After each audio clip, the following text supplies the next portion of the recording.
We turn now to Connecticut Democratic Senator Chris Murphy. He was a top negotiator on the immigration deal that collapsed last week. The Senate is now focused on trying to pass aid to Israel and Ukraine. Senator, good to have you here. Yeah. I want to get to the border later. I want to talk about the pieces you're trying to pick up here with this, $95 billion emergency spending bill. Do you have any sense yet if there are 60 votes to pass all of this aid? I think we're going to pass this spending bill for Ukraine. We have already moved past several procedural hurdles that require 60 votes. I think there will be 60 votes in the end, and there has to be. On many days, Ukraine is firing 1/4 of the artillery shells that Russia is. Some days they are only interrupting half the missiles that are being sent at Ukrainian cities. We are on the precipice of a disaster for Ukraine and for the world. Nikki Haley is right. Putin has made it clear that if he wins Ukraine, he is going to continue on ultimately to a country that's going to get the United States directly involved in a confrontation with Russia. So it has been hard to get Republican votes to support Ukraine, made very difficult by Donald Trump's opposition to Ukraine funding. But I think we're going to get this done in the Senate by early to mid next week. So on the border, the president has said the border's not secure. You were working to try to pass this legislation. In the absence of that, should he take executive action, and if so, what?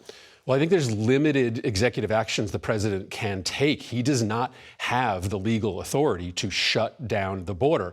Our bill, our bipartisan bill, would have given him that authority. If crossings were too high on a daily basis, the president could shut down portions of the border. The asylum system is broken. He can't fix that by executive order. It takes 10 years for people to get an asylum claim processed. Many of them don't have legitimate claims. Only legislation can fix that.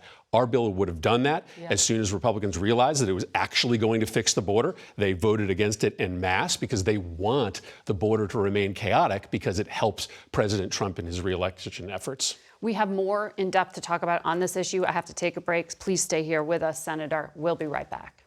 Welcome back to Face the Nation. We continue our conversation now with Connecticut Democratic Senator Chris Murphy. You are optimistic that this massive security supplemental will pass this week, but there is pressure within your party to add some strings on when it comes to Israel aid. Why is it that the White House appears to be so powerless to rein in Benjamin Netanyahu when they are clearly uncomfortable with how he's waging this war?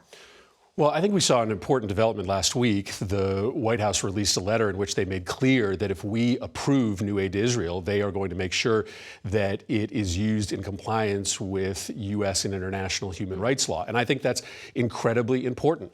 Right now, the level of civilian casualty inside Gaza is unacceptable. And it does not accrue to the national security goals of the United States, nor Israel, because it is going to essentially keep Hamas in business inside Gaza and around the region as they use this grievance structure as a means to continue to recruit. So I do think that that clarification will be important. I think the president's willingness to speak up a little bit more strongly about the way in which this campaign is being conducted will likely have a change in the operational pace. And I think it's incredibly important for the United States and for Israel for Hamas to be defeated, but for there to be a dramatic reduction in the number of civilians that are being killed. To your point, the White House sent a group of officials out to Michigan to meet with Arab Americans there who are very upset with how the president has communicated specifically. CBS has a recording of one of the conversations the Deputy National Security Advisor had. He said, "I do not have any confidence in the current government of Israel."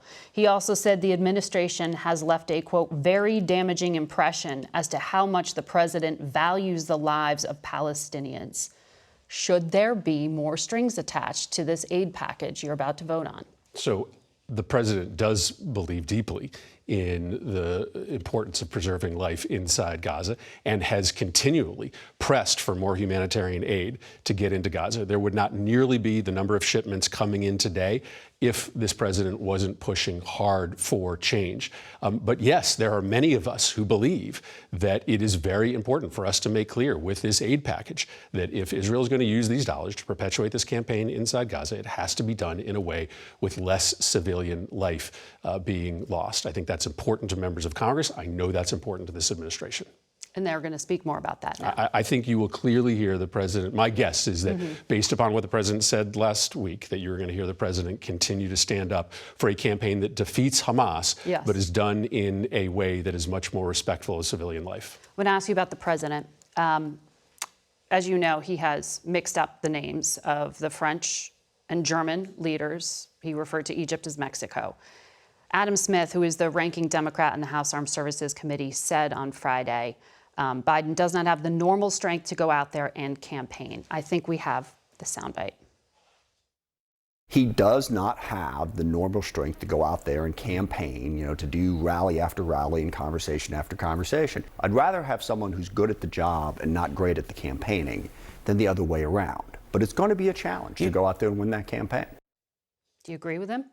I don't. I mean, Joe Biden's the only person who's beaten Donald Trump, and there is absolutely a corollary between being good at the job and being good at explaining to the American people why you should be reelected. Listen, I'm somebody that's worked intimately with the president, right? I worked with him on the bipartisan gun bill. He was involved in every step of that process, not only constructing the bill, but winning individual Republican votes. It would not have passed if not for Joe Biden. And what has happened since we passed that bill? A 12% reduction in urban homicides in this country. There are literally thousands of people alive in this nation today because Joe Biden is incredibly competent and he's incredibly effective. And this partisan hit job by somebody that is looking for That's a a better Democrat we just played. No, I'm talking about the special counsel who's looking for a better job in the next Trump administration is not going to dissuade Americans who actually see what the real world impact on their lives is of Joe Biden's administration. But there is a difference here that we're talking about. Your fellow Democrat was talking about the ability to go out there and campaign. You just acknowledge a failure to communicate on a very important issue in regard to Palestinian lives.